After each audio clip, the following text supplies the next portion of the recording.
the Photography Online podcast, in partnership with Kingjoy Tripods. Coming up in our February podcast, we examine the case of the photographers accused of causing the extinction of an endangered species and discuss the lengths some pros will go to have a clear view of their subject. We look at some shiny bling, which promises it can save the day for the forgetful photographer, and decide if a push-button camera bag is just another gimmick or a stroke of genius. And now, please welcome your panellists. A man who takes so many shots, he has a repetitive strain injury in his shutter finger. It's James McCormick. Well, I alternate fingers regularly. And a man who keeps his photography so simple, his camera only has two settings, on and off. It's Marcus McAdam. Yep, no software updates required here. And here to keep them both in check, the lady who is always hyper-focused. It's Ruth Taylor. Hi everybody, welcome to our February podcast. I am Ruth, your host, joined once more, which is not something I get to say every month, but for 2026 certainly, joined once more by Marcus and James, the two MCs, Mick and Mick, McAdam and McCormick. Would you like to be called by that, guys? Because we've got MC2 photography, which most people know about, which is, you know, you guys, MC, twice, but we never actually referred to you as McCormick and McAdam. Well, we were going to call the company McCormick McAdam, but we realised that most people would probably think that we were a couple of tarmackers that do people's driveways. Well, it all works, James, I gotta say, we don't have your usual stuffed animals in the background today. Have you had a bit of a redesign going on in there? Yeah, no, I've gone down the purple route, Ruth. I've completely redecorated the place. Everything is purple, and I've even got a big sign up that says Premier Inn. Oh, well, look at that. Check you out. Well, I got to say, it's working for you. I can see the kind of purple glow on your face as well, so it's just as well we're in podcast land again. But before we go any further, Ruth, I think that we need to say happy birthday. Well, I will take it. I'd rather you sang it, to be honest. All right, are we ready then, James? Are you sure you want to do this? Well, now, I tell you what, we can't do this because of the delay that's involved. We'd be all out of time and it would just go horrendously wrong. Oh, I can sync you up. Do not worry about it. I think from a production point of view, I think we'll make that executive decision not to sing Happy Birthday. And Ruth, I have spent most of the day eating the leftovers of your birthday cake. You do this quite regularly. I remember the first ever birthday I celebrated at MC2, and I was up at yours. I think there was definitely a cake involved. Now, whether I brought it or you brought it, because there was nobody else in the mix at that stage, I don't know. But I remember leaving and coming back the next day, and you were just finishing the last slice. That sounds about right. Like, That's not quite how you're supposed to do that. You usually give the person the cake or you share it, Well, I do recall you were offered to take it away yesterday and you denied that. I was kidding. I'm 5 years in, I'm a different person. This is my recollection. Yeah, I just figured that the next time you're going to be at the HQ will be a couple of weeks' time and it will be stale by then, so someone had to eat it and it just happened to be me. Yeah, no, practical. Anyway, I appreciate that and thank you very much, and let's move on from that. News items, we're going to be, of course, looking at some news stories today, some photography news. We've got our usual quiz as well as looking at some gear a little bit later on. We are going to be introducing a new feature not this month, but next month and throughout the year as well, which I'll tell you about a little bit later on in this podcast. We're going to start off with our news stories. Marcus, you've got our first one here. Enlighten us. What's this all about? Yeah, so this is about the new drone rules and regulations that have come into effect in the UK from January the 1st. Now, you would have thought that it would be fairly straightforward to go online and read what these regulations are. However, sadly, it doesn't seem to be that straightforward. Now, I tried to research them, and the more I researched, the more questions I had. And it got to the point where I had to go and lie down in a darkened room just to kind of protect my sanity. Now, the CAA, which is the Civil Aviation Authority here in the UK, they're the ones that decide all the rules and regulations for anything that's airborne. So, naturally, they'd be the obvious people to go to explain their new rules and regulations. So I got in touch with them and I said, look, we do this podcast. Can we have somebody come on and just explain to us in layman's terms, please, what these new rules and regulations mean for both existing drone users and people who are interested in buying a drone going forward? And I was getting passed around from person to person and no one wanted to take responsibility. So, basically, I then tried to get in touch with a few people who specialise in drone training because you figure, okay, they must know the rules. Not interested. But finally, I threw one last burst of enthusiasm into sorting this whole thing out. And I've got in touch with James Abbott, who is a drone reviewer and a photography journalist. So, James, can you tell us, please, in layman's terms, what these new rules and regulations are all about? So, if your drone weighs over 100 grams and has a camera, or weighs to 150 grams plus without a camera, you have to have an operator ID on the drone. But that's pretty much how it's always been in many respects. We now have to use a remote ID if your drone is over 250 grams. And this is where it gets a bit confusing, because I had to really look this up because I fly with a sub 250 gram drone and one that's over. So if it's under, you don't need a remote ID.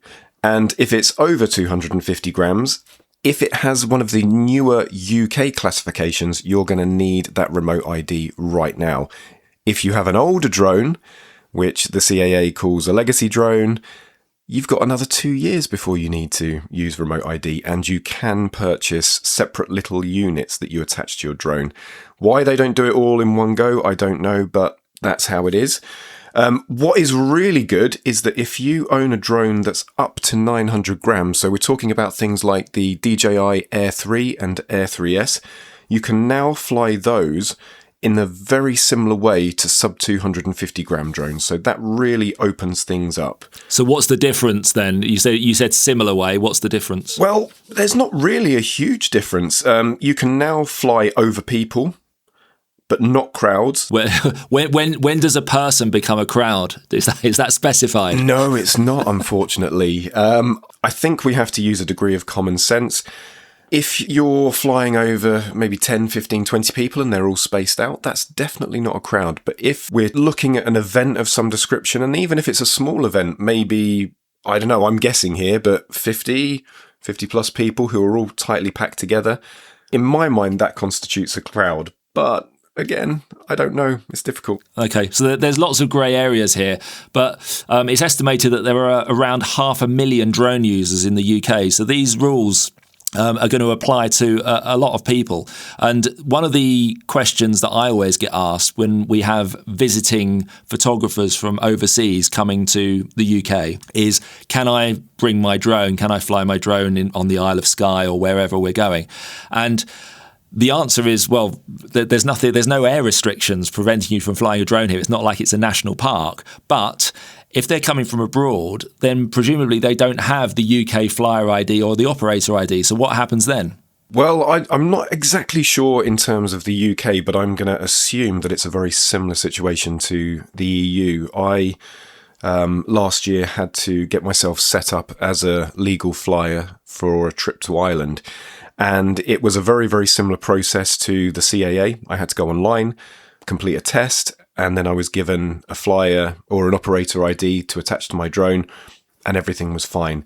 I would assume, logically, but logic doesn't always fall into place in these matters, but logically, a non-resident would simply go to the CAA website and, I'm going to assume, go through the process that we do. Okay. And for anybody who isn't an existing drone user or is listening from outside the UK, we should explain that a flyer ID is a theory test that you need to pass just to show that you know the rules and regulations. And an operator ID is something I believe that you have to stick to your drone, so it makes you responsible. If that drone crashes, it can be traced back to you. Is that correct? That's correct. It's kind of like a number plate for your drone to all intents and purposes. Yeah, okay. So you need both the flyer ID and the operator ID. So if anybody from abroad is thinking of coming to the UK to fly their drone, even if it's just, a couple of times during their trip, they still need to get both of those qualifications, basically. And also what you're going to need if you have a drone that's over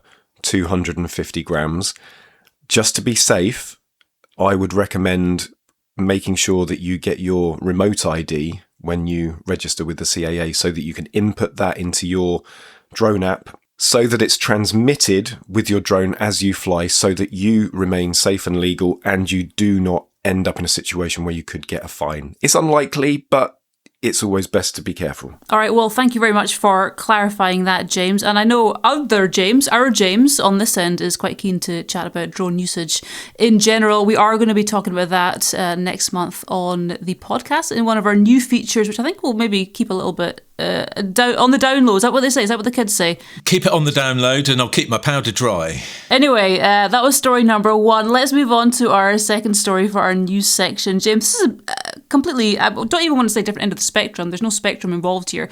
Definitely a different story. What's this all about? The specific title of the story from Petapix is about wildlife photographers that have been accused of destroying habitat of a rare galaxy frog. So these little creatures, tiny little inch-long blue frogs, were discovered not that long ago, a new species, and in India, in southern India, in an area called Kerala. What happened is, unfortunately, because they were new, a load of photographers went along to look for them, turned over logs, which is where they typically live, underneath logs, trampled about the place, being well-meaning, trying to take photos, and absolutely, I'm sure, no ill intention, and they disappeared. And initially, the scientists that were studying them thought it was possibly predation by mongoose, but it turns out that more likely than not, it's literally that they've been trampled out of existence, or at least in that area anyway. So it opens up a hornet's nest, really, as to where photographers should and shouldn't go. And I know it's something that we regularly visit on this podcast, and we talk about where photographers can and can't go, and the rules and regulations that they should follow. And they're potentially looking at introducing in that area of Kerala, or the Kerala government is looking at introducing legislation to stop people entering this area and all of that. But by the same token, people admit that in that particular area, tourism's a big boon, and indeed tourism that's based around nature photography is, generates income for that area. So that's all great. But the fact that these little frogs have been sort of chased away or trodden on is not great. So where does that leave us? Well, I'm not entirely sure, but what I would say is that Kerala in India and this particular frog is not alone. Where I live in Dartmoor in Devon, there's a place called Wistman's Wood, which has got some of the oldest rainforest. Believe it or not, the UK does have a little bit of rainforest in the UK, and that has suffered from too much footfall. It's also suffered from misinformation and stupid behaviour. Someone said that the lichen that grows in there could cure COVID, for example. So during the pandemic, people went in there with bin bags and took pictures and stripped all the lichen off the trees, and I don't know what they did with it. And now that's got an exclusion zone around it, so you now can't enter the woodland. And, I think in the end, it's just a little bit sad that these things happen. But what do we do as a group of photographers? I don't know. It's a very, very tricky question. I don't know what you think about it, Marcus. Well, I've got a very exciting thought here. Yes. And that is that we need to get a rumour going around that listening to the Photography Online podcast cures COVID. Because then everyone's going to want to do it, right? Well, they'll follow like sheep. There's so many things we've chatted about before in the past about, from wildlife and doing things diligently and not sticking flashes in their face and blinding them, to not trampling the bluebells in the spring. I mean, surely it's just a case of curb your enthusiasm. Not everything's about you and your pictures. And if something is going to be so fragile and sensitive, then if someone tells you to stay clear, please stay clear. But I suppose in the case of the frog, it was such a brand new thing. There was no time for people to put ring fence, really. Yeah, it's a brand new. And also, I think a lot of photographers probably don't realise that, it's very easy to think, right, if it's landscape photography on Dartmoor, for example, it's a tripod and you're walking along and you just stand there and take your picture or put your tripod up, but down, and you're generally photographing a large vista. But if you're doing sort of macro style photography, which involves getting down, lying on the ground or turning over logs looking for these creatures. There's usually big boots involved as well. Yeah, you see a lot of people photographing fungus, for example, at certain times of the year and altering the terrain that fungus is in. So they'll pick up a log, they'll move it into a patch of light that that suits their subject matter more, or more often than not taking it out of the light, putting it in the shade with that sort of style of sort of close up or macro photography. But in the end, you're fiddling with nature as it and you probably shouldn't. But it's hard not to alter the landscape that you're working in sometimes. But just a good moral compass and a bit of common sense and generally doing the right thing, you shouldn't go too far wrong. That's the thing, James, a bit of common sense, because at the beginning you said, well-meaning photographers who didn't really mean any harm, and they were turning over logs. I mean, I'm sorry. Well, yeah, well-meaning because they're going, they are generating income. We're all for, photographic tourism responsibly. Yeah. So they were well-meaning. They just wanted a picture of a pretty little frog. There's nothing overly wrong with that. I know, but if I was going, I'm not a wildlife expert, and I know if Harry was here, he would be, banging the same drum. But if you're going to go and photograph a frog that probably lives under a log, the last thing you do is go and lift the log up to try and find it. I mean, surely that's just common sense. Well, yes, I don't disagree with you, but I'm just trying to be marginally generous to these photographers. And I think overall education is the key to this, really, because it will happen time and time again, not just with frogs or fungus or, people traipsing across large stretches of Dartmoor or where you guys are in Skye. The way one conducts oneself is absolutely vital to not doing too much damage, but not staying at home either. So contributing to local economies, that's key. But doing it as responsibly as possible, whatever that cliche is about taking memories and leaving there. I can't remember it now. Leaving nothing but footprints. But even that, no, that's wrong. You can't leave footprints because that's trampling on the frogs. No. You take... Oh, I can't remember what it is anyway. Take only pictures, leave only something. I don't know. It's far better than we can remember. One of you two can dig that out while we move on to a next story. But if you're interested in that one, and I got to say, the pictures of the frogs, I'm not surprised if they saw a picture of this frog initially, why they went looking for it, because it does look fascinating. But the thing is, Ruth, right? Yes. Most photographers, and when I say most photographers, I'm talking 98% or above, will never do anything with those photos anyway. They'll go there, they'll take some photos of anything. I mean, not just the frogs, and they'll go, yeah, great, tick that box, and then those photos just live on a hard drive. I don't mind that, though. That's okay. I don't mind people doing that. What's wrong with the joy of just going out and taking pictures? You don't have to have an end. No, there's nothing wrong with that. What I'm saying is, essentially, we've made an animal extinct so that some photos can live on a hard drive. Congratulations, everyone. Well done. Right, moving on from that story, but as I said, check it out in the show notes if you do want to see more on that, or even pictures of, just have a look at the first picture, basically. Don't go out and try and get your own. They are available in the links there. Story number 3, I should say. Photographers who are trying to get rid of something else, but not being entirely successful. Marcus, this is an interesting one. What's happening here? Yeah, so these are photographers trying to get rid of other people, which is fine. But stamp on them. Yeah, so this is happening in a popular Buddhist temple in Thailand. It's called, it translates to the Temple of Dawn. It's situated on the banks of the Chao Phraya River, which runs through the middle of Bangkok. And it's a tourist magnet. But many tourists have been left unhappy and confused as they're ushered rudely out of the way, because there's photographers there who make a living from charging people to dress up in traditional costume and then have their photo taken with the temple in the background.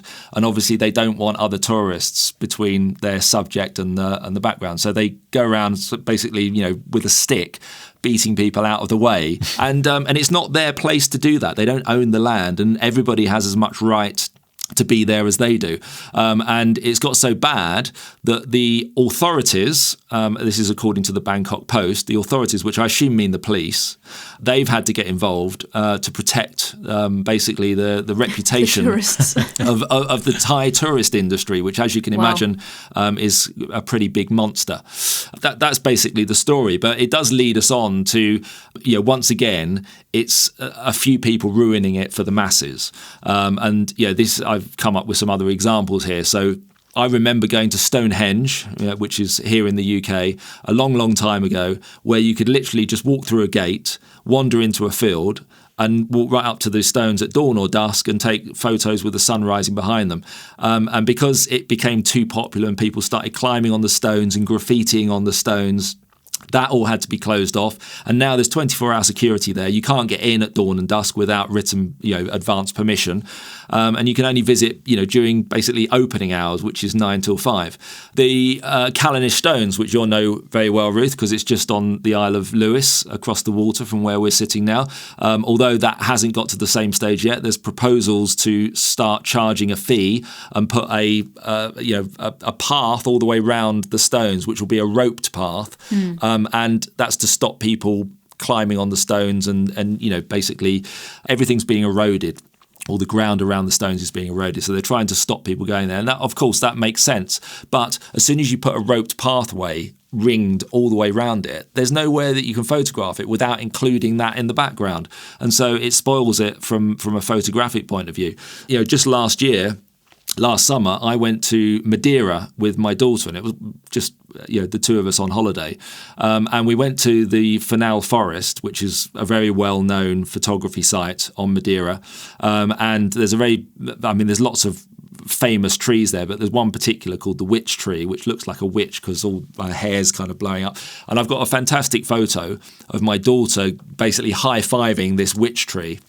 And about 3 weeks after we took that photo, we didn't know anything about this, they fenced off the entire lot. So all these trees are now fenced off so that you can't actually get to them. You can still go and see them, but you have to stand behind the fence. And of course, the fence is ringed around the trees. So if you're going to take a photo, the fence is always going to be. So I've got probably one of the last good shots of the Fennell Forest in Madeira. I mean, a lot of this is people trying to protect what exists. But the story that you mentioned there, a bit of the angle to that is local people or local photographers assuming some sort of superior right to be able to do stuff. Now, I've heard stories of workshops where people have gone to certain spots and have actually shooed away other tourists by, maybe not with a stick, but by deceiving them and telling them that, oh, you need a permit to be here. Do you have a permit? And people in ignorance go, oh, sorry, no, I don't. So they get out of the way. That happens in various places under various guises, whether it's as blatant as what's happening there. But what happens when it's coming to that? It's kind of people, say, for example, where we are on Skye,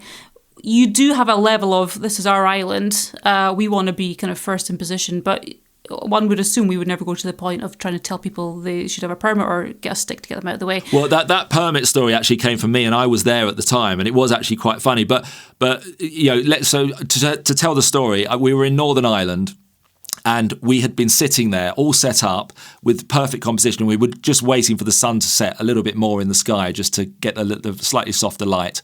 And we'd been there for about 20, 30 minutes. And just before the light was going to get optimum, these two other photographers just came in from nowhere and set up right in front of us.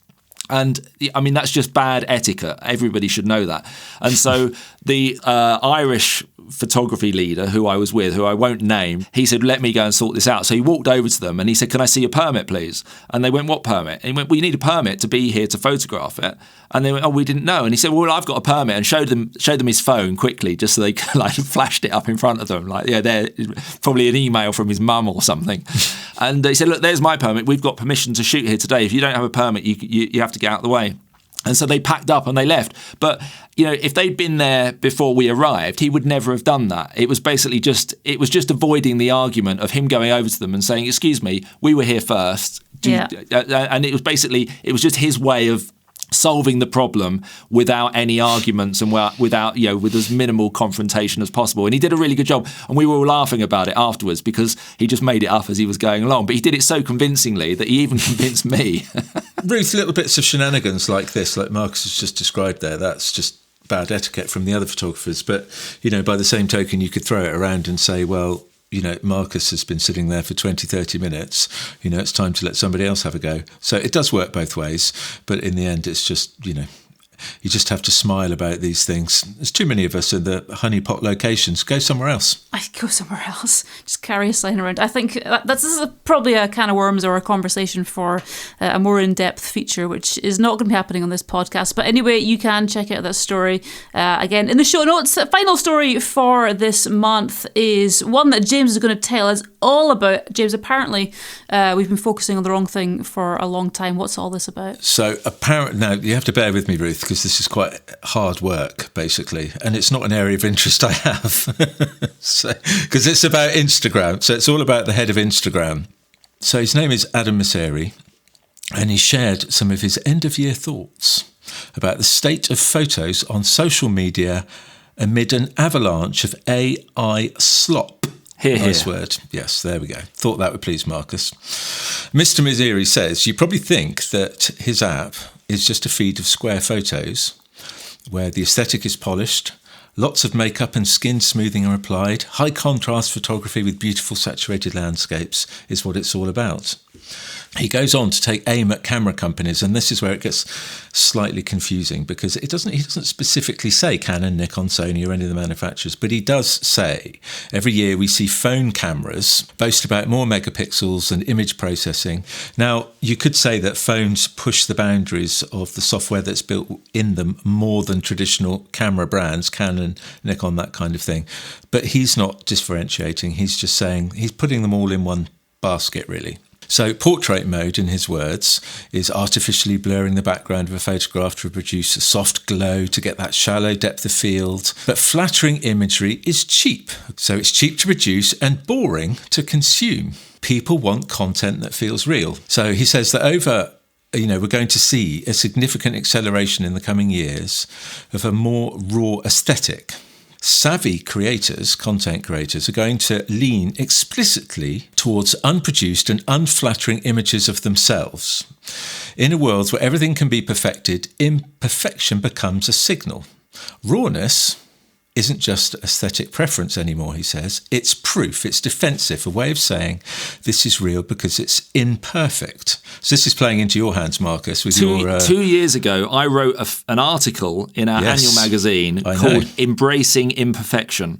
So I'm way ahead of the curve here. You're also way ahead of my notes, but thank you for that. I was going to quote you, but I didn't tell you earlier. Is he basically saying that camera companies and phone companies are trying to make things shiny and people don't want that anymore? Yes, he is. And he's saying that basically to prove one's authenticity going forward, you have to produce rougher, make it grubby, rougher imagery.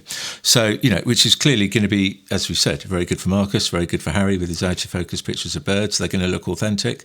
But, actually, if you really think about it, his statements, they are bland, they're insipid, they're not groundbreaking or new, and they're just not. And they're also slightly hypocritical, if anything, because I'm not so sure that Instagram is going to go down that route. Some areas of photography might, and indeed some areas of photography are already there. So some of the more commercial work that I do, AI researches badly, in the same way that CGI always researched badly, and people would trust and are going to do business in certain sectors, this is, with pictures that are genuine and not overproduced, be that with AI or CGI. So that's nothing new. Now, that is in certain sectors. If you're selling Wonder Bras or something, then I dare say there is a lot of retouching involved. But especially if you were selling them, James, there'd be a hell of a lot of retouching. You would need a hell of a bra, I tell you.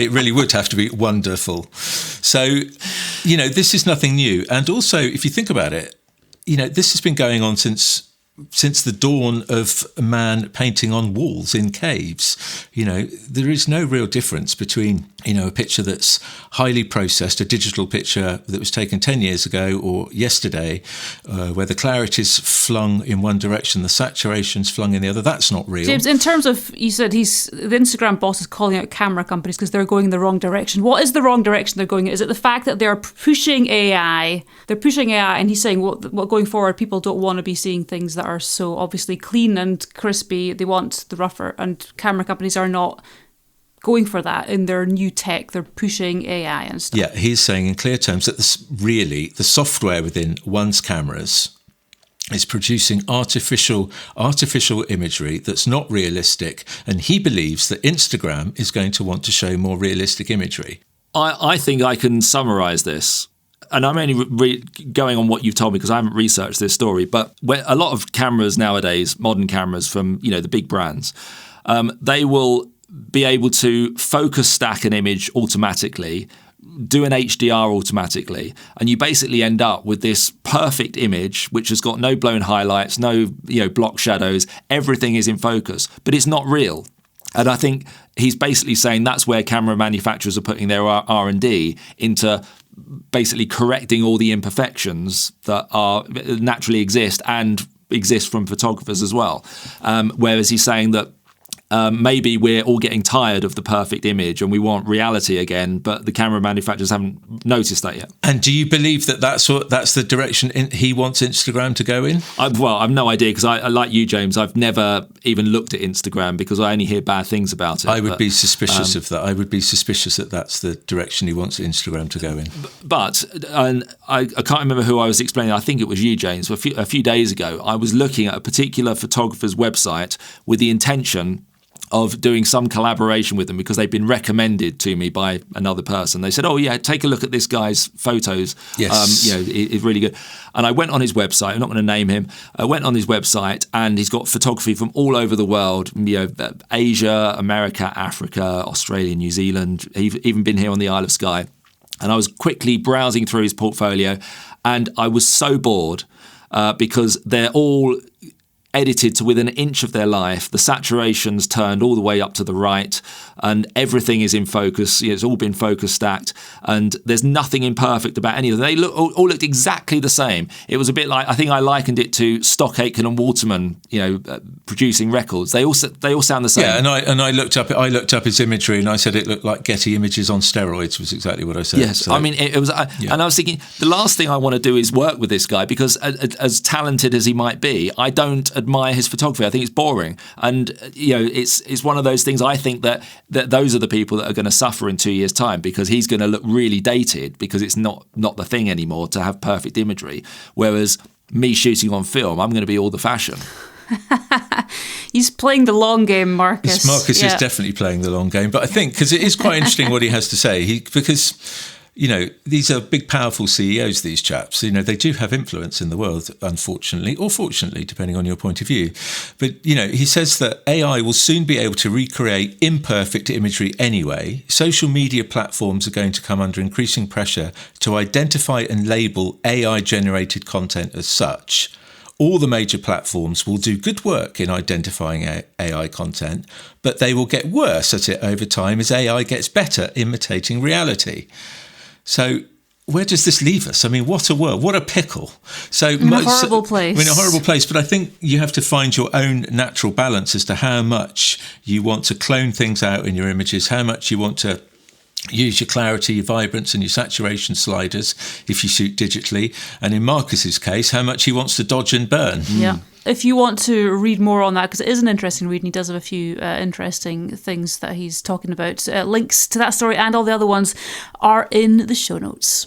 The Photography Online podcast, in partnership with Kingjoy Tripods.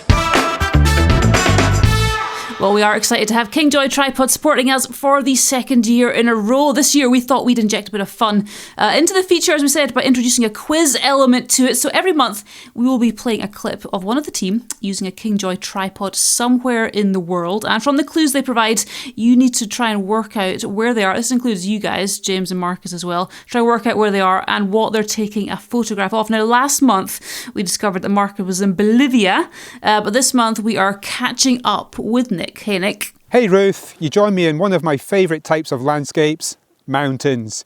This particular area I'm in today attracts photographers from all over the world, and it gets its name from the type of light-coloured limestone rock which these mountains are made of.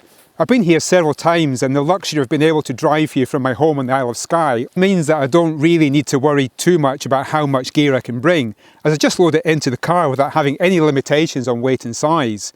As a result of this, I bring two tripods, a lightweight one for hiking and my usual sturdier one.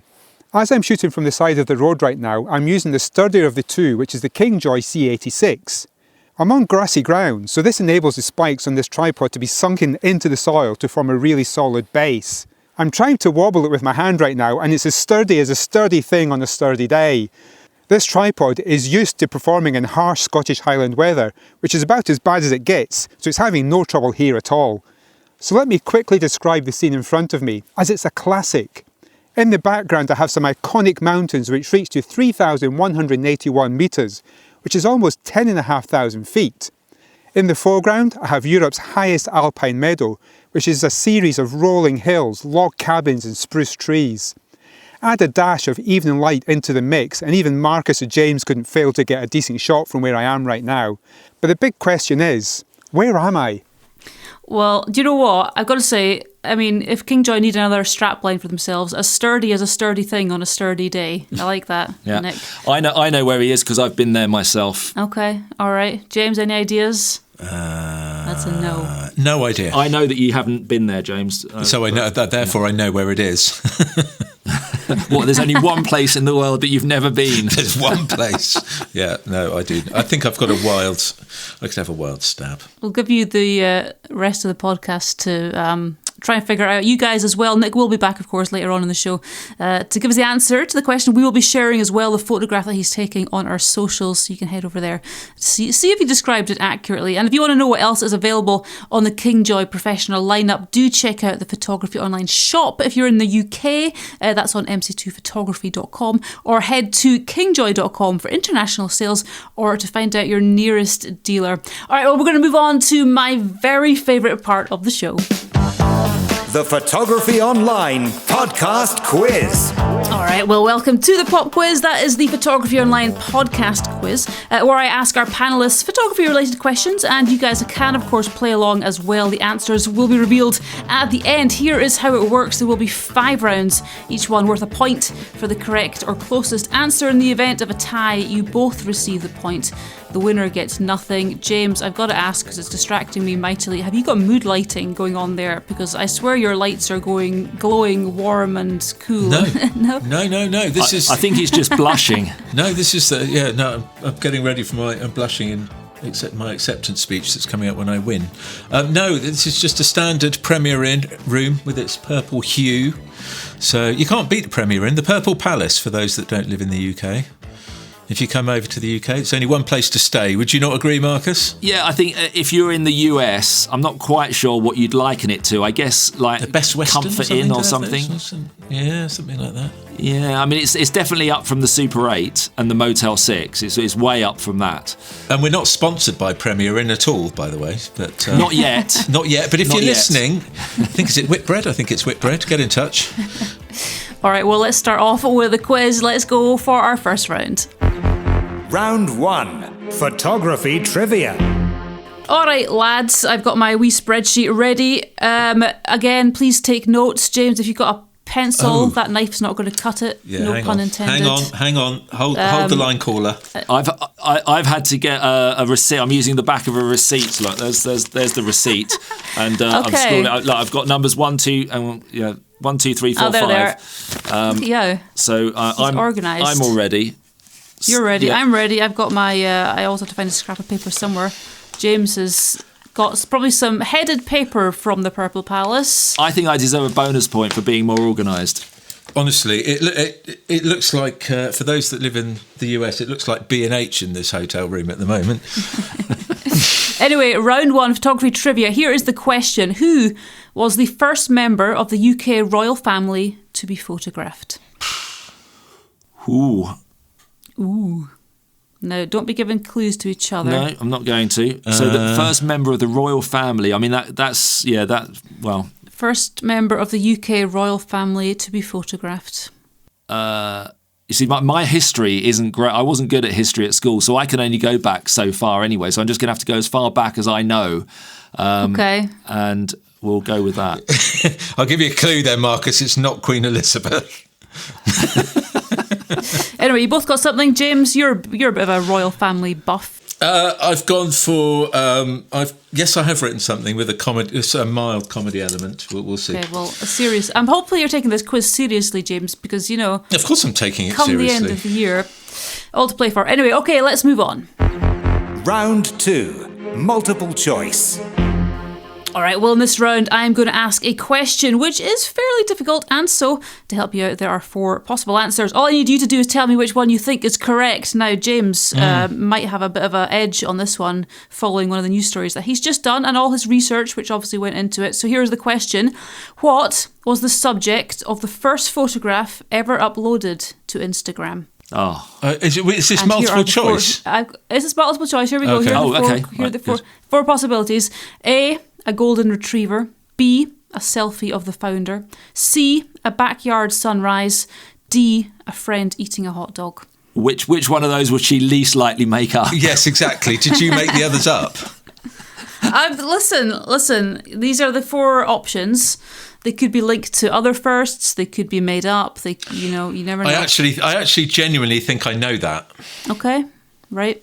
Okay, both got either a letter or a word. I've got a word, yes. Yeah. Okay. Round 3. Name the year. All right, well, in this round, the answer to the question, obviously, is a year. The round goes to whoever gets the closest answer. If either of you gets it exact, which I am living in hope will one day happen, you will get a bonus point. So here we go. Here's the question. In what year was the first camera introduced that featured a built-in light meter? Gosh, truth. Ooh. Okay. Built-in light meter. And obviously, light meters have been around for quite a while. Yeah. Handheld. We're talking about built-in. This could be multiple. Just a bit easier if it was multiple choice, wouldn't it? It's quite a confusing one, judging by. Okay, I've gone. Have you written something down, Marcus? I have written something down. I mean, it's purely a guess, but it's. What have you written down? It's based on a few little pointers. Okay, careful though. Careful. Oh, you now. nearly said it. Okay. I was good because then I could go 1 year ahead or below. So I don't know. Keep to the end. One of these days, one of you will just give something away at the wrong time. You both got something written down, though? I've written down your year of your birth, Ruth. Thank you. All right, let's move on. Round 4. Artificial intelligence. All right, well, in this round, I asked my friend ChatGPT, who's not my friend, by the way. I do have friends who have named their ChatGPT, which worries me, to describe a photographic object, person, or practice without mentioning the name of the subject. All I need you to do is tell me, what did I ask it to talk about? Now, in this case, I will let you know it is a person. Okay, are you ready? Mm-hmm. A self-taught landscape photographer known for vividly saturated, large-scale images of deserts and canyons, especially in the American Southwest. He operates high-end galleries in tourist cities and sells tightly limited prints for astonishing prices. A much-publicized record-breaking sale made him famous beyond photography circles and fueled ongoing debate about whether his success is driven more by marketing savvy than artistic innovation. Okay, I know. Would you like? No, I know. I don't know. I know who it is. I just can't think of the name, and I'm quite proud of myself because I tried to erase him from my memory. I mean, that was talking about the US, but that's a marginal red herring. Yeah, I think. got it. Is it not? Yeah, got it. Maybe I'm completely wrong. No, here. got it. Are you okay, Marcus? Yeah, we know. It's like, me, sir. I know. All right, let's move on. Round 5. Take a wild guess. All right, well, as the name suggests, this round requires an answer which could be almost anything, so unlikely to get it exact. You'll need to take a wild guess. As with round 2, point goes to whoever gets closest to the answer. And again, if one of you gets it exact, there are 2 bonus points. Okay, here is the question. A US spy satellite, known as Big Bird, surveilled the Soviet Union and China during the Cold War. How many miles of film did the satellite carry? Oh, for crying out loud. So this is a wild guess. Okay, so there's a roll of film in this. There may be one, there may be 2, there may be several cameras. Yeah, but there's rolls somewhere up in the sky. There was during the Cold War a satellite with several cameras that contained rolls of film which surveilled the Soviet Union and China. Okay, so this satellite is outside the atmosphere, so it's in space. Presumably. It is in space. Yes, it is. Okay.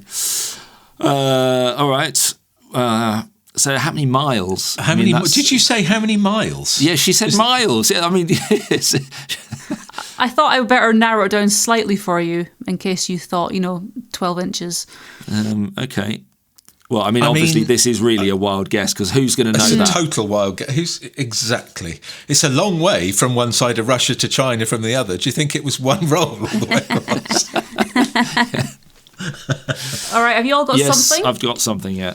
James, got something? Yes, I've written down another significant number. Another significant number.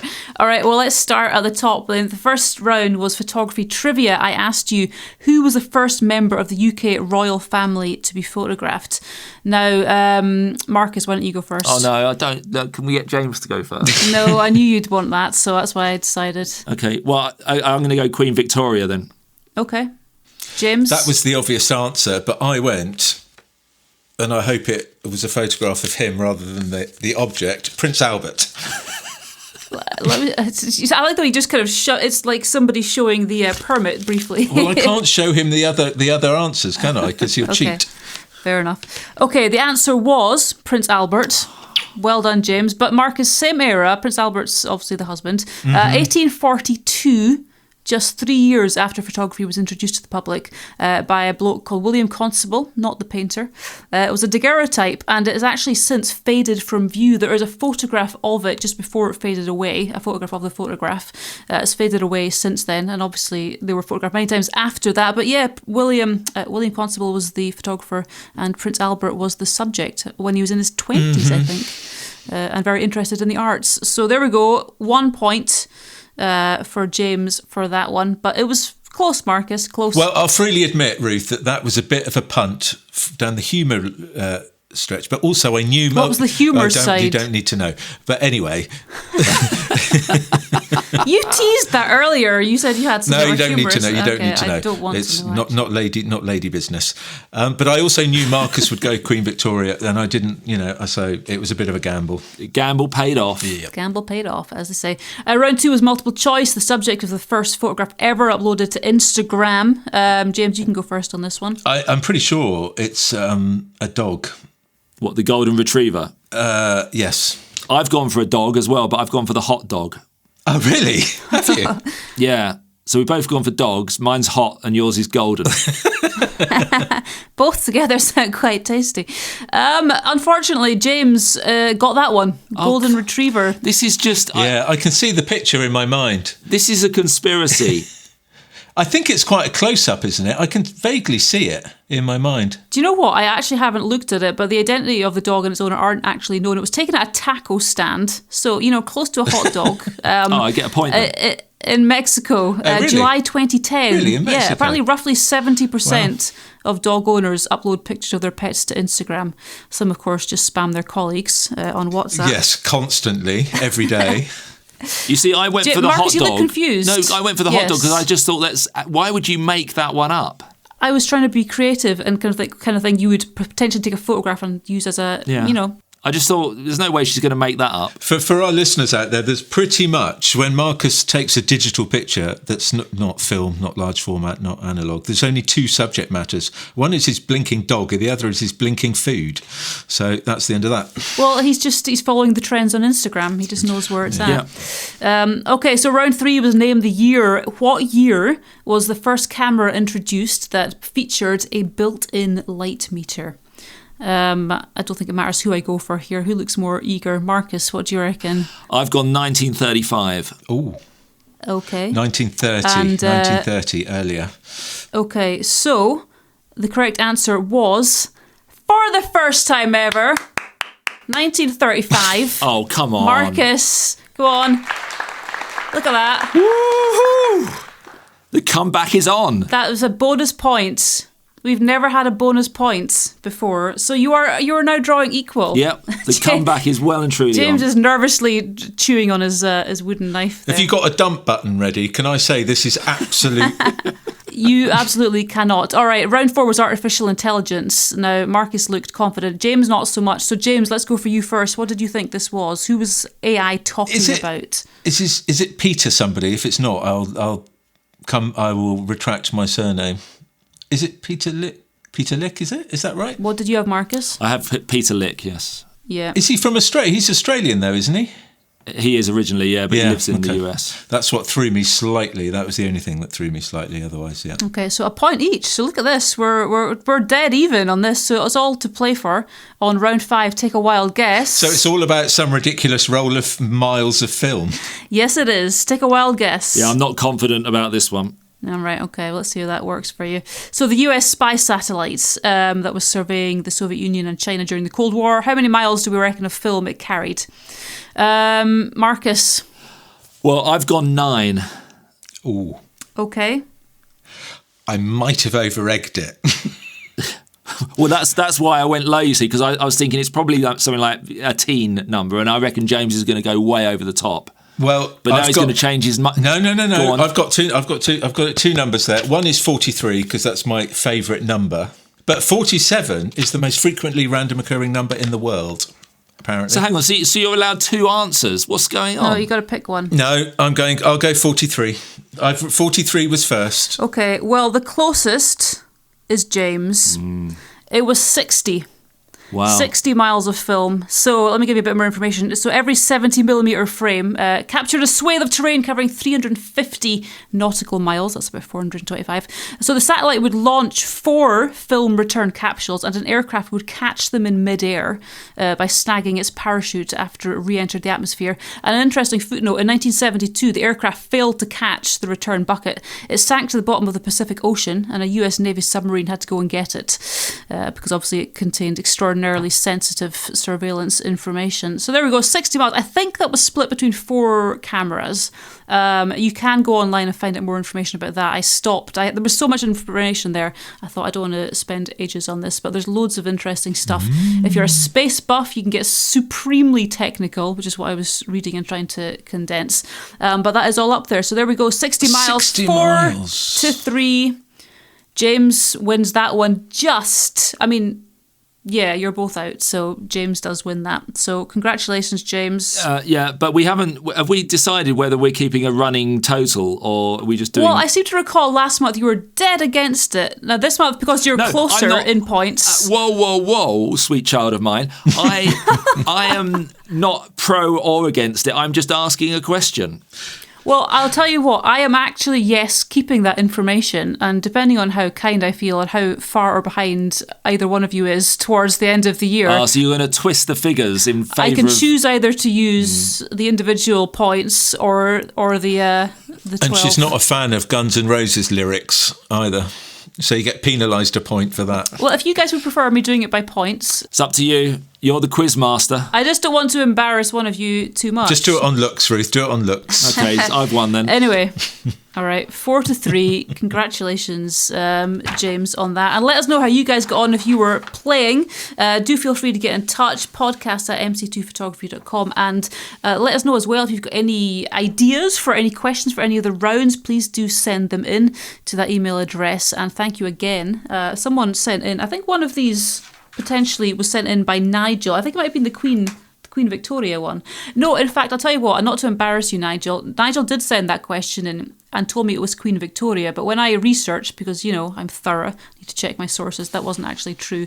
So thank you for the inspiration for the question, Nigel. Prince Albert was the actual person there. But surely because Nigel set the question... we have to accept my answer as being the answer that he gave. Marcus. We always check our source information. We are not AI. You got to check these things. That's how things work. You have to trust Ruth, otherwise you'll be sent to squeegee 60 miles of film. That's the job for the intern. Anyway, there we go. That is the pop quiz. That's back, of course, next month.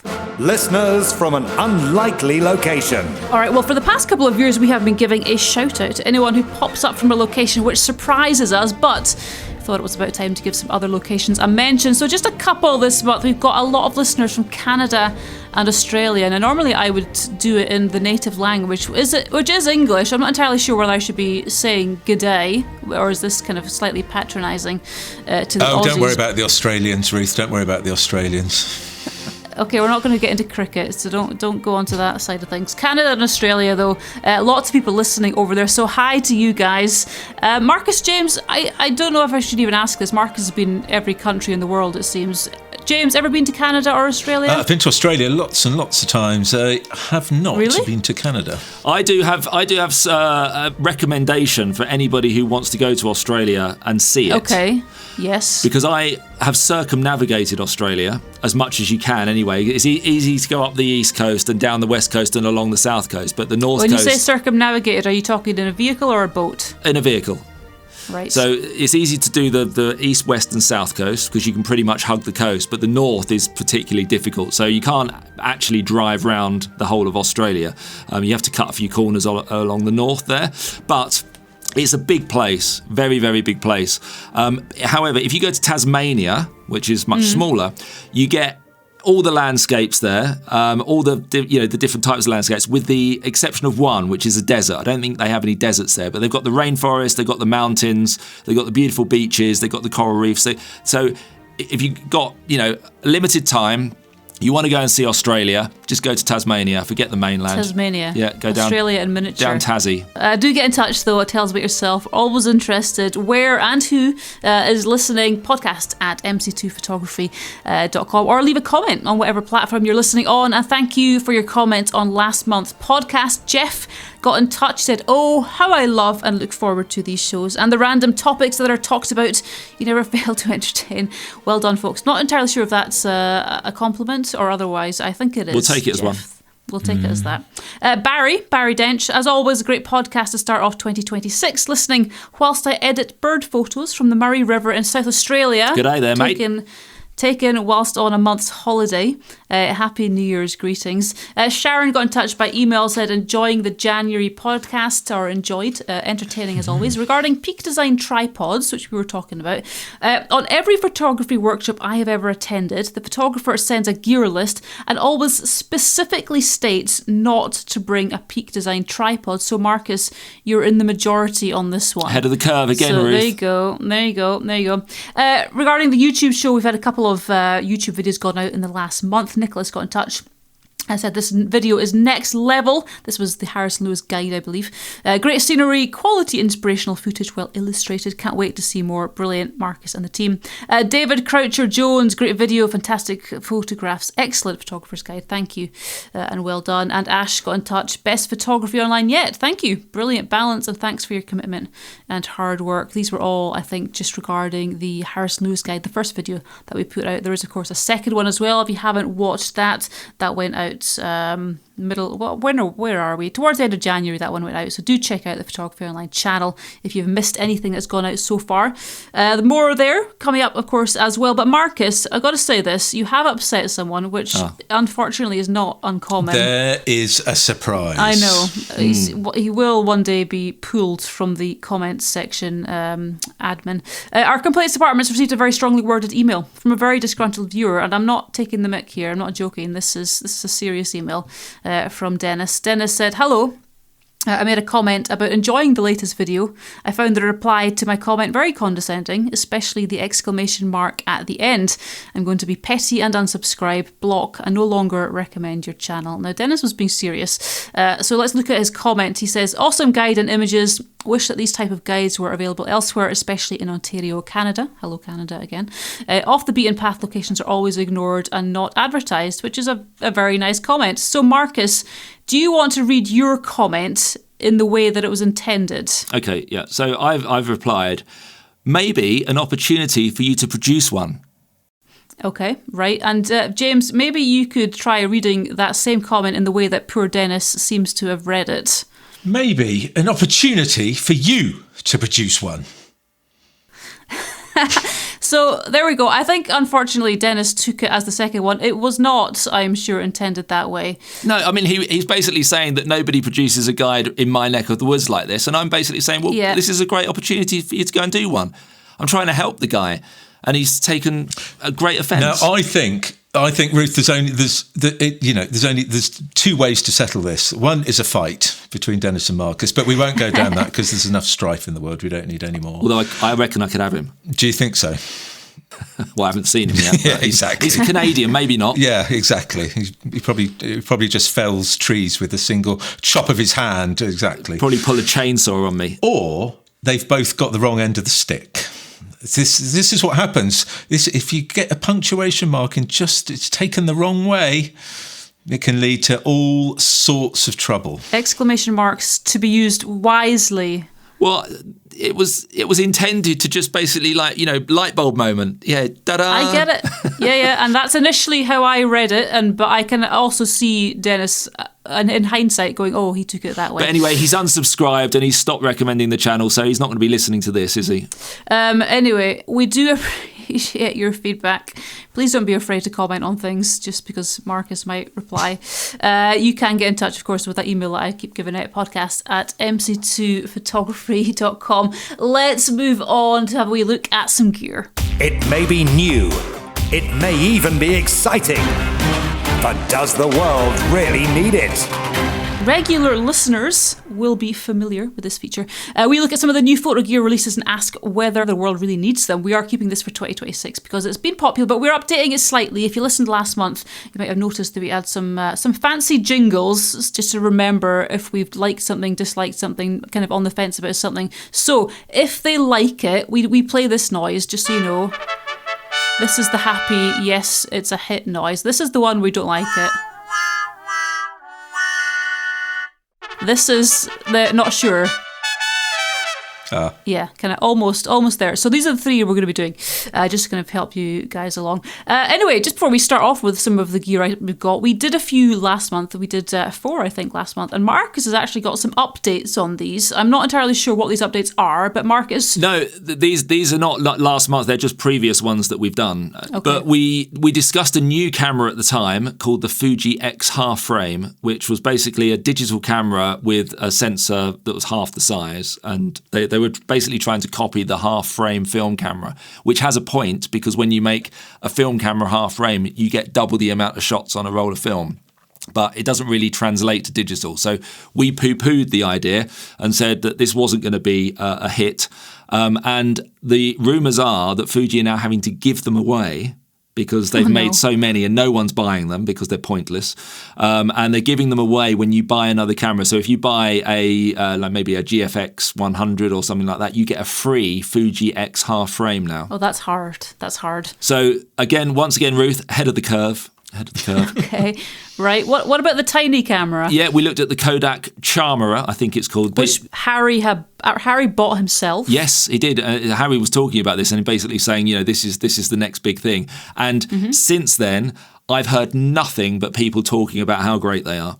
So yeah, Harry was bang on the money there, and people are actually trying to collect them because I don't know how many there are in the range, but you can even get blind boxes where you buy one and you can't see what's inside until you open it, and there's some quite rare ones as well. There's the Jeopardy made. Oh, I know Jeopardy, crikey! But I listen to lots of other podcasts and watch a lot of content, and everybody that's the real trending product at the moment is the Kodak, either the Charmera or the Charmerer. People would pronounce it differently. And would you like one, Marcus? Would you be seen with one? I'd definitely be seen with one because it's the in thing, Ruth. But I mean, they no one pretends that they take good photos, but they do take photos, and you can upload them onto your social media, but they're not great photos. But we're talking about a £25 plastic camera here. So £25 for street cred is not a lot of money. Well, it's certainly when James is involved. No, I mean, if you can repair that so cheaply, then I'd be spending the money. And then the most recent one we've done is something called the Tour Box. Do you remember that little console with all the twisty bits on it? Yes, I remember you dismissed it most vehemently. Yeah, absolutely. And I don't know whether it's my algorithm because obviously I had to research that product to get all the information. But since then, I'm just force-fed it daily. Me too. Okay, so it's not just me too. then. And No. they're throwing a lot of money behind it, and I think that they've realised that it's a dud product, and so they're just trying to throw more money at it to try and save it. So I think we were right there. So once again, head of the curve, Ruth. But anyway, maybe some of these ones we've got coming up will feature. The first one, Marcus, is something that I think is up your street because this actually features in the magazine that we have just completed, which is available on our shop now to order, in one of your film photography essentials. Tell us all about this one. Yes, but this is not an exclusively film photography product. It can be used on any camera. It is the Flex lens shade, which does exactly what it says on the tin. It's an adjustable lens shade which will fit almost any lens. So if you imagine a Velcro strap, which you basically put around the body of the lens, that holds it in place. And then it's got this kind of like this flat, sort of firm material kind of square that you position to shield the lens from any peripheral light. But it's made from durable ballistic nylon, which is great if you find yourself caught in crossfire, because you could just hold it up like to your head and you'd be all right, wouldn't you? So on their website, they list a number of important selling points. And among them, they say that the flexible lens shade will help protect your lens from scratches, which I guess is true, but it's not as good as a lens hood. So just use a lens hood for that. But the last point is really important. They mention that this lens shade will improve contrast and enrich colour. And I'm forever telling people that, and this is to do with using lens hoods, which essentially this is, but it's a universal lens hood that will fit any lens. But if you've got a lens hood and you don't use it, you're really missing a trick there, because you might not think it's doing anything, but if you stop some of that peripheral light entering the lens, you're 100% going to increase the contrast of your shot. And in addition to that, as a consequence of that, you're going to enrich the colours as well. So they're bang on the money there with that. So what is the difference between this and a lens hood? Nothing, other than a lens hood is designed specifically for the lens that you're using it with, whereas this is universal and can be used on any lens. So most of the kind of more top-end lenses these days come with lens hoods. Is there any point to this particular product, do you think? No, if you've got a lens hood, then there's very little point in having this one as well.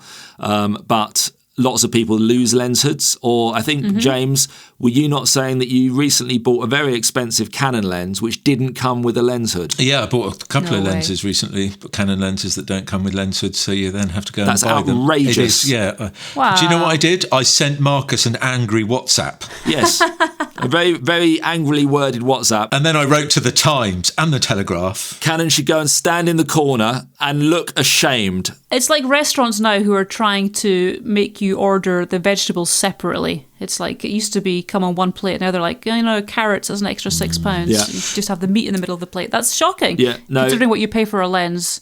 So we reckon it's worthwhile. Hit, miss, fail. What do we reckon? Almost. I'd give it a thumbs up. All right, James, thumbs up. I definitely would give it a thumbs up, yep. There we go. All right, the trumpet has spoken, as have James and Marcus. So that is the Flex Lens Shade. There will be links, of course, to all of these gear items in the show notes, so don't worry too much if you've forgotten what it is. Our next item, James, is a fascinating and, shall we say, groundbreaking item. People have tried for many, many, many years to kind of come out with a novel bag that is the ultimate bag. What about this one? What's happening here? So this is by a company called, and I don't actually know how to pronounce it. Is it Bevis Gear? Bevis Gear? I just keep thinking of Ben Nevis. Anyway, they are claiming that this is the world's fastest open layout camera bag system. This is basically a rucksack, or it's a sling bag actually, but I mean, you would wear it on your back and then you can swing it around and it sits like an open tray as the strap goes around the back of your neck. So there's nothing new in that. It's reverse opening, so that's what that means is that the side that would sit next to your body or your back opens, which is quite a good thing, so that's good. But where this bag differs is that once it's in that position, there's a push button lock. So there's one sort of little spiky fastener thing that pokes up, the latch goes down, closes it, and you just push one button and the whole thing will open. And there you are, ready to change lenses rapidly if you so need. Now, the thing about that is that it's not a bad idea, the fast opening. But would you trust it? No, I would not. Not in a million years would I trust to swing that bag round with just that, because it has an additional zip anyway. So it says it's zipless. It's not zipless at all. So if you actually want to go any distance or have any trust, I would zip it shut for sure before hiking over rocks with, all that glass on your back that could just slip and fall out at any point if that one locking system fails.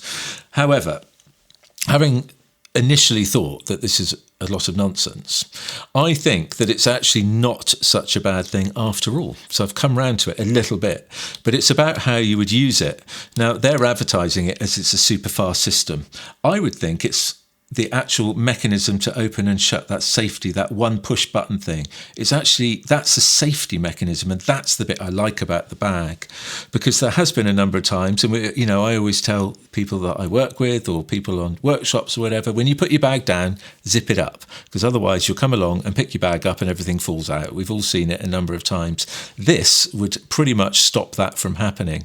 So if you don't think of it as a quick system, but you think of it as a safety system, then this bag, or this particular feature of this bag, has some merit. It's a very interesting point, actually. I remember watching the video, and obviously their claim is fastest, and I've never seen a man whip open his bag and pull out his camera so quick. I mean, unnaturally quick. I know. I've got it. It's playing next to me. I'm going to go into epileptic shock. It's like a Western quick draw. Yeah, it is. It's exactly what it's like. I mean, it's deeply unrealistic, but it's an interesting looking bag, and it's not, like James says, there are some valid points to it. You know, if you're, I don't know when you would regularly forget to close your bag, but maybe for some people who are that way inclined, I've seen that a number of times.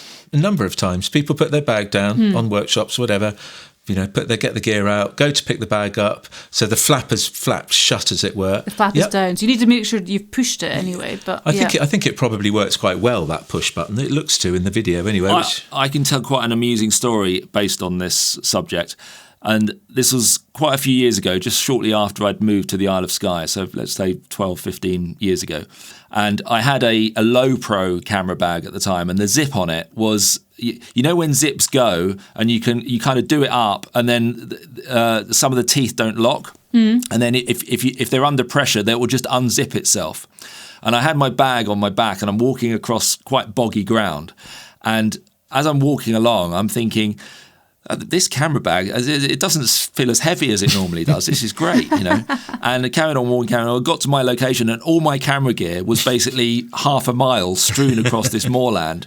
And the camera had unzipped itself, and all my lenses and all my cameras had fallen out, but not all at once. Oh, man. Just one at a time, because if they'd done it all at once, you would have noticed that the sudden change in weight. But just like, every sort of 50 metres, there was another lens lying there. Nothing had been damaged, and I managed to find it all because it had all fallen on because it was such soft ground. I didn't hear it, you see, because it wasn't making a noise.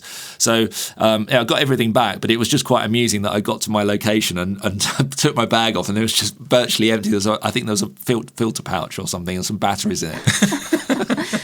Hansel and Gretel comes to mind. I remember filming once a number of years ago, and we had a bag with a zip, and there was a laptop in it, and we opened the sleeve, or I don't know if it was zipped or not zipped. We opened the main flap, and the laptop just went flying across the ground. Was that your bag? Probably. There was a failed zip or something on it. I've had lots of bag malfunctions over the years. I try to kind of block them out of my memory because they all end up being very expensive, apart from the ones that the story that I just told where I got away with it. Well, have you had a look at this, Marcus? Is something you reckon is actually quite useful, or have you had a chance to? It doesn't suit me, but I'm not going to poo-poo it just for the sake that it doesn't suit me, because I can imagine it being useful for some people, but I would never touch this. It just doesn't. Okay. It doesn't. It's all about that they're marketing it as a convenience thing, and my style of photography is exactly the opposite of that. I want to spend as long as I can on one photo. I don't need to get my camera the speed. out. I mean, I don't know what this guy is shooting. The speed at which he's having to get his bag off his back and get the camera out and get the shot. Yeah, everyone just needs to slow down in life, okay? Take a breath and relax. We don't need to do everything at lightning speed. What I do like about it is the way when you fling it round, it lays flat, like James said. Yeah. So you can, rather than lying on the ground, having to get down and do it, you can do that just where you are. Yeah, no, there's lots of merits to it. Are you on their website at the moment, Ruth? And I recommend people do. Yes. If you keep scrolling down, there's a photographer that looks remarkably like halfway between Marcus and Nick, with a big red arrow pointing at him. So he's half good looking. Just keep scrolling down. That is true. That's quite creepy. Yes, don't miss the shot. So if you want to be creeped out, folks, go to the BB Skier website. I presume we put the links, and have a look. We will have these links. Yeah, check. I think we'll call this a hit then, because we've got nothing terribly wrong with it. So check that if you think it might be of interest to you.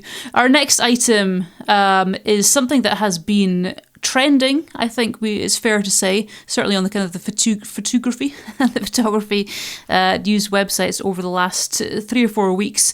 Marcus, tell us all about this. This is the Instax Mini Evo cinema camera, which on first glance I thought, what a waste of time this is, but the more I've researched it, the more I realise actually it could be quite good. It certainly would be an excellent gift for somebody like my daughter, for example. Now, if you want to imagine what this is like, then if you imagine an old kind of cine camera, like an 8mm cine camera that would have spooled the film past the lens very quickly, it looks like one of those. You just sort of hold it in one hand from a handle underneath. But this is a brand new from Fuji camera, which takes Instax film. So it doubles up as a kind of like an Instax camera where you can just take photos and print them out, and the photos come out the top of the camera. But it also records video, hence the kind of like the cinema aspect of it. And where this gets interesting is that you can record video up to 15 seconds per clip. And then you can go back through that video on the little screen on the back, and you can choose individual frames, which you can then print out. But when it prints out those individual frames that you've chosen, it has a QR code on it. If you scan that QR code on a phone, it will then play the video, assuming that the video has been uploaded, obviously, from the camera. It doesn't do that automatically. So this is a great thing to, take to a party, take on an outing with some friends, take some video, and then go through, get the classic kind of frame where everyone's looking really awkward with, funny expressions on their face, print that out and give that physical photo to everybody. They scan it on their phones, and then they can see the video from which that frame has taken from. And you can also edit multiple videos together up to a maximum of 30 seconds. So this all sounds quite complicated, Marcus. I mean, can you actually just take the picture for a picture's sake? Does it have to be connected to a QR code? You can do, but then you wouldn't bother with this camera, because there's lots of other cameras that already do that probably do it better. But this camera is designed so that it's kind of like a hybrid between an instant film camera, like all the other Instax cameras that Fuji make, but it also records video. But obviously you can't record video onto an instant film thing. So they've just been clever with it, and they've moved that side of it online, but they've integrated the technology of mobile phones so you can watch the video on your phone. Now, in addition to that, something else which is really good is for the video, there's 10 different kind of styles that you can shoot in, and they've named them each with a decade. So it starts from 1930 and it goes right up to 2020. So if you go select the 1930 one, it will record in black and white and it will be really jumpy. So it will look like a Charlie Chaplin kind of sort of thing. Mm-hmm.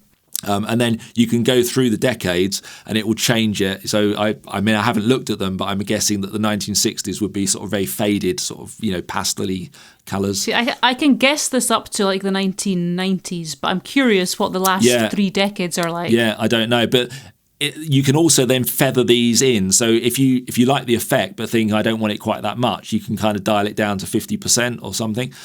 So it seems, without having played with it personally, it seems like it's quite a powerful tool. Now, it's not cheap for an instant camera. It's £329, but again, that's not hideously expensive as well.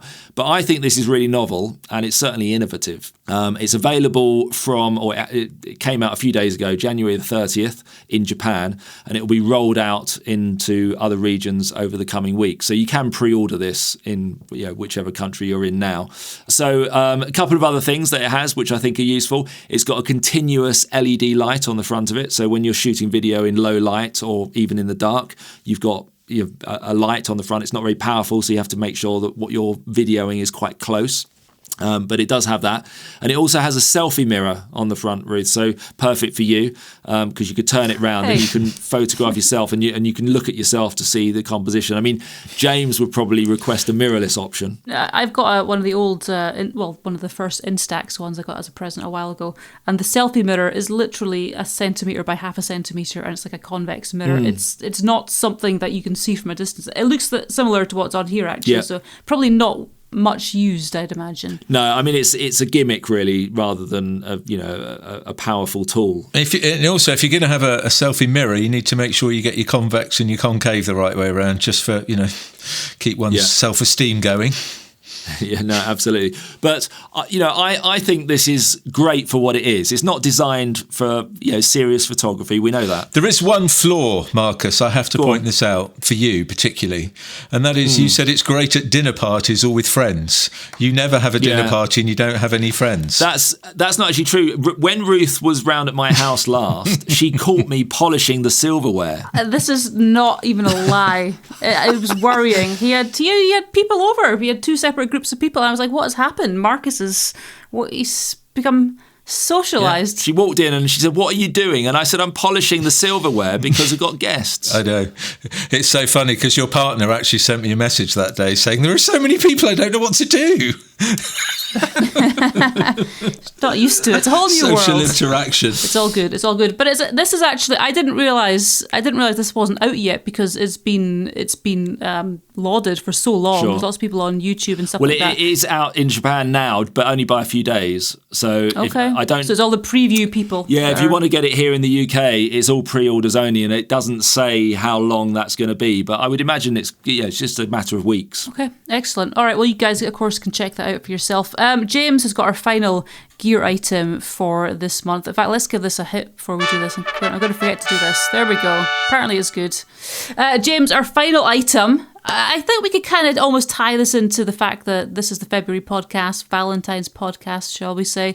Novel gift idea here, but potentially useful as well. Explain. Would you like one, Ruth, before I describe what this is? Do you know what? Yeah, because the mystery of everyone wondering what is on that particular thing would be quite intriguing. Yeah, being a big fan of bling, personally, I'm thinking about getting maybe 2 or 3 of these. So what this is, if you need an SD card in an emergency or you need to have one with you permanently, this is the facilitator for it. It is a necklace that it just doubles up as an SD card holder. Sexy. And it comes in gold effect or silver effect. No, basically it's a necklace with the little plastic cases that you keep your SD card in? Mm-hmm. It's like that, but it's in gold or silver. And you can pop your SD card in there, have it around your neck, and you've always got some spare memory with you. Oh, see, now I was imagining like one of these gold chains with a heart with a picture of your mother or something inside. It's just a bit colder than that. No, you can have a picture of your mother inside, but it would have to be digital, and she'd then need an SD card reader and a computer to view it. Oh, sad times. Why would you want a picture of James's mother, though, Ruth? I don't understand. Moving on, James. That's what it is. You're going to ask me how much it is. I forgot to research that. Do you actually know? I don't know offhand, but I mean, the fact that it's in gold effect or silver effect. We'll put a link in below. It can't be that expensive, and I can't imagine anyone's ever going to buy it. Can you engrave them? Because it's like a nice clean slab of silver and gold that I'm seeing there. Would you, Ruth? I will get you one of these if I can choose the engraving and you promise to wear it. Do I have to give you a timeline for how long I will wear it? Yes, a minimum of 1 year, 1 calendar year. Well, you're making things hard because they are quite cool, and I would wear one. They are not cool, Ruth. They're not cool. They're definitely not cool. No, I don't mean they're cool. I mean they're unusual. If you were sitting around a table with workshop customers and someone had an SD card necklace, I'm sorry, but that would not be cool. If you were sitting at Marcus's as he's polishing his silverware at a dinner party and someone walked in wearing one of these, the only person that would wear one of these is Harry. Yeah, that's true. Harry would. I can see Harry wearing one of these actually. Yeah. But when I say cool, they're interesting. They're unusual. They're not something I ever expected to actually see. No, they are a bit of fun, aren't they? But it does address a serious problem, and one that I've encountered lots of times. So I now keep a spare micro SD card in my wallet because the amount of times I go out and you go to press record on an audio recorder or a camera, and it says no card, and you're like, oh no, I can't believe I've just walked for an hour here and it's sitting at home in the computer. So I always keep a spare a micro SD card with an adapter so that it turns into an SD card so it can fit anything in my wallet. The problem is that I actually call upon this emergency SD card quite often because I am quite forgetful. And then when I call upon it, I forget to put it back in my wallet. So there's been a number of times when I've been outside and I think, open the wallet, it's going to save the day. And I go in there and there's nothing in there. And I remember that a month ago, I didn't put it back in. So, yeah. So I think the key, Ruth, because I do a similar thing, I will admit that in every single camera bag, of which I have quite a few, there is a battery, there's an SD card, there's a lens cloth, and it all lives in very similar little cases. And those cases never leave those bags, ever. So there's a fully charged battery in all of this. But what I'm now thinking is, if I get one of these, right, I can wear that. Mm-hmm. Then I can get a slightly bigger one made that has, gold, but it can store an LPE6 battery as well. So I can get one of those. And then I can have a little one that stores a little memory, a lens cloth as well. And I can be dripping with bling. Then I would look really cool. I think I would. I reckon you could get a ring that would store a lens cloth and you could just, rub it and it's good to go. But I think even just 2 days ago, I was handed a micro SD card with some audio on it to take home, which is, like 6 miles from where I was. I put it in my coat pocket, worrying as I did it that it was not going to be there when I left, thinking I'll pull out my phone, my keys will go with it.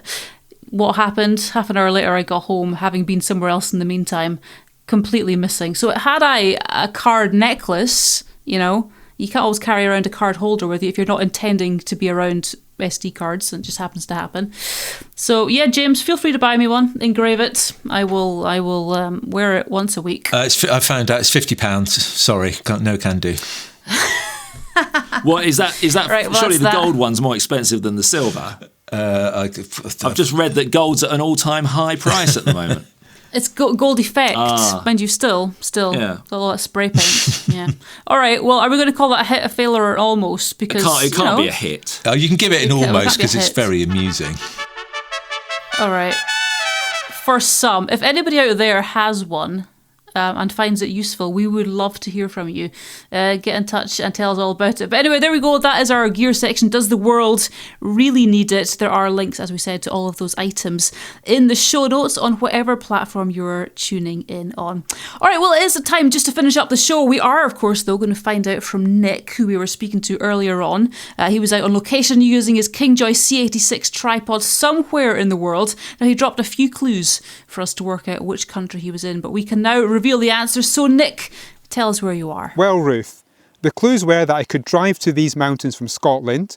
I'm in Europe's highest alpine meadow, and this well-known area gets its name from the light-coloured limestone rock which make up these majestic mountains. If you said the Dolomites, then you were correct.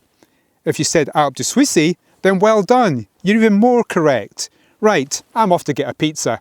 Right, I'm glad he said Alpe de Suisse because I saw it written in front of me and I had no idea how to say it, and I'm still kind of not certain that Nick got it right either. Yeah, I've been there before and I've called it Alpe de Suisse, but I think in Italian there are no... You pronounce all the letters. There's no such thing as a silent letter in Italian. Suisse, probably. So if you want to see the photo that Nick took, do head on over to either our Facebook or our Instagram pages where we will upload that. You can see his shot of Sassalungo from over there. We will be hearing from another team member on location with their tripod next month. And talking of next month, coming up on the YouTube show, we've got a few items, a few videos on the way. Falling in love with your gear, again, Valentine's special, Valentine's theme going on, I know. So that's going to be a good one. We have got Breathless Point Project, which I first read as Pointless Project, but no, Breathless Point Project.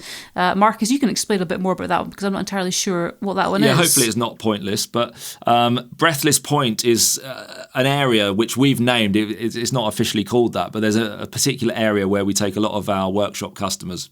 And it didn't have a name, so it's just part of a larger area called the Kerrang, but that doesn't narrow it down very much. So because it requires quite an effort to get there, it's up a very, very steep hill.